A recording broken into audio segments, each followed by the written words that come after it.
সম্পূর্ণ ৫ তলা কমপ্লিট একটি বাড়ি কিনুন শুধুমাত্র ৩০ লক্ষ টাকায়। প্রতি ফ্লোরের দাম শুধুমাত্র ৬ লক্ষ টাকা করে হলেও যদি হিসাব করেন তাহলে দেখবেন ৫ ৬ ৩০ লাখ চলে আসে। তো দর্শক বন্ধুরা চলুন আজকের ভিডিওতে আমি আপনাদেরকে খুবই সুন্দর মনোরম পরিবেশে একটি রাজুক অনুমোদিত বাড়ি দেখাবো, যে সম্পূর্ণ বাড়িটি আপনি কিনতে পারবেন শুধুমাত্র ৩০ লক্ষ টাকা হলে। তো যে যেখান থেকে আজকে ভিডিওটি দেখতেছেন সম্পূর্ণ ভিডিওটি আপনারা শুরু থেকে শেষ পর্যন্ত না টেনে দেখবেন, তাহলে কিন্তু আপনি এই বাড়িটি কিনতে পারবেন। তো দর্শক বন্ধুরা চলুন শুরু করা যাক আজকের ভিডিও। আপনাদের যাদের কিনা বাজেট কম এবং চাচ্ছেন কম বাজেটের মধ্যে ফ্ল্যাট কিনবেন, তাদেরকে আমি বলবো আপনার ফ্ল্যাট না কিনে চাইলে একটি সম্পূর্ণ বাড়ি নিতে পারবেন। কারণ দেখা যায় আপনি ফ্ল্যাট কেনার জন্য যে পরিমাণ টাকাই জোগাড় করেন না কেন, সেই টাকাই কিন্তু দেখা যাবে একটা সময় আপনি ফ্ল্যাট কেনার পর নিজে মনে হবে যে খুব বড় লস করে ফেলেছেন। কিন্তু আপনি যদি সম্পূর্ণ একটা বাড়ি কিনেন তাহলে কিন্তু আপনার কোনো রকম লস নেই। যেমন দেখতে পাচ্ছেন আমি বর্তমানে যে এরিয়াতে আছি, এই এরিয়াতে কিন্তু আশেপাশে প্রচুর পরিমাণে মানুষ এবং ইন্ডাস্ট্রিয়াল এরিয়া। এখানে কিন্তু প্রতিটা ফ্ল্যাটের ভাড়া কিন্তু পাওয়া যায় প্রায় ১০ থেকে ১২ হাজার টাকা করে। এবং এইখানে আপনি যদি একটি বিল্ডিং কিনতে পারেন তাহলে আপনার আর কি লাগে বলুন, একেবারে জায়গা সহকারে। তো ক্যামেরার সামনে আপনারা যে জায়গাটি দেখতে পাচ্ছেন, এই জায়গাটির মালিক বিদেশ চলে যাবে, সেই জন্য তিনি এই জায়গাটি খুবই কম দামে একেবারে রিজনেবল প্রাইসের মধ্যে আপনাদেরকে দিয়ে উনি চলে যেতে যাচ্ছে বিদেশ। তো আপনি যখনই কিনা এই জায়গাটি কিনবেন তখন অবশ্যই আপনি জায়গা জমির যত রকম কাগজপাতি যা কিছু আছে সব কিছু চেক করে নেবেন। না হয় মালিক যদি একবার বিদেশ চলে যায় তাহলে কিন্তু মালিককে আর ধরে আনা সম্ভব না।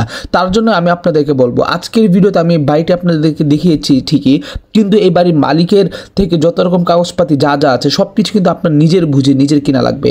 তো দর্শক বন্ধুরা সম্পূর্ণ ভিডিওটা আরও দেখতে থাকুন, বিস্তারিত আরও তথ্য আমি বলতেছি।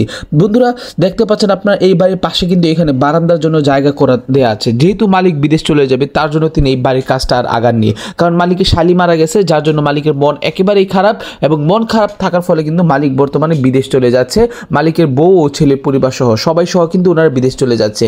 তো দেখতে পাচ্ছেন আপনারা এই বাড়ির পাশে কিন্তু এখানে খুবই সুন্দর মনোরম পরিবেশে একটি মাঠ আছে, যে মাঠের মধ্যে বাচ্চারা খেলাধুলা করতেছে। তো আশা করি আপনারা বুঝতেই পারতেছেন যে এইখানের পরিবেশে আপনারা যদি একটা বাড়ি কিনেন তাহলে আশা করি আপনাদের লস হবে না।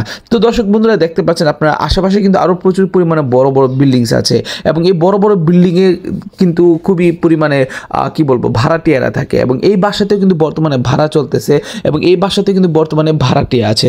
তো দেখতে পাচ্ছেন আপনারা এই বাড়ির সামনে দিয়ে কিন্তু খুবই সুন্দর একটি রাস্তা আছে, এবং বাড়িটির ডিজাইনটাও কিন্তু অনেক সুন্দর, খুবই সুন্দর। আপনারা দেখতে পাচ্ছেন অনেক বড় একটা বাড়ি, এবং এই বাড়িতে কিন্তু কোনো রকম গ্যাস লাইন নেই, যার জন্য ভাড়াটা আপনাদের জন্য একটু কম হয়ে যাবে। তো অনেকে কিন্তু ভাড়ার জন্য দেখা যায় গ্যাস লাইন খুঁজেন, যে একটু যদি বেশি দামে ভাড়া দিতে পারেন তাহলে দেখা যায় গ্যাস লাইনের প্রয়োজন।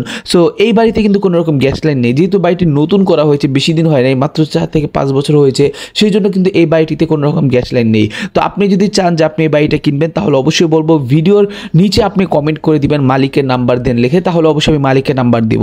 এখন অনেকে বলতে পারেন আমি কেন ভিডিওর উপরে মালিকের নাম্বার দিলাম না। দেখুন একটাই কথা, সেটা হচ্ছে যদি আমি মালিকের নাম্বার দিই তাহলে অযথা অনেকে মালিককে কল করে ডিস্টার্ব করবে। তো আমি চাই না যে কেউ অযথা মালিককে কল করে ডিস্টার্ব করুক, সেই জন্য আমি মালিকের নাম্বারটা শুধুমাত্র যে কমেন্ট করবে তাকেই দিব, এবং যে আমাদের চ্যানেলে সাবস্ক্রাইব করবে তাকেই কিন্তু মালিকের নাম্বার দিব। তো দর্শক বন্ধুরা ভিডিওটা অবশ্যই বেশি করে শেয়ার করে দিবেন। ও হ্যাঁ, একটি কথা বলা হয়নি, বাড়িটি কোথায়? অনেকে জিজ্ঞাসা করতে পারেন বাড়িটি কোথায়। বাড়িটি হচ্ছে ঢাকা মোহাম্মদপুর বসিলা, এবং বসিলা কোন জায়গায় সেটা এক্স্যাক্টলি আমি এখন বলবো না, সেটা বলার জন্য অবশ্যই আপনাকে কমেন্টস করতে হবে মালিকের নাম্বার লিখে, তাহলে আমি তাকে ইনবক্সে আমি কিন্তু সেই নাম্বারটা পাঠিয়ে দিব। তো দর্শক বন্ধুরা এই ছিল আজকের ভিডিও, আশা করি ভিডিও দেখে আপনাদের কাছে ভালো লেগেছে।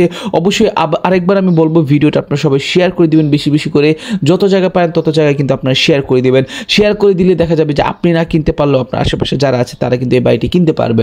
এবং আরেকটা কথা বলতেছি, আপনারা যখন কিনা বাড়িটা নেবেন তখন অবশ্যই মালিকের থেকে কাগজপাতি নিয়ে আগে চেক করে নেবেন, কোনো রকম অগ্রিম কোনো লেনদেন করবেন না। Thank you.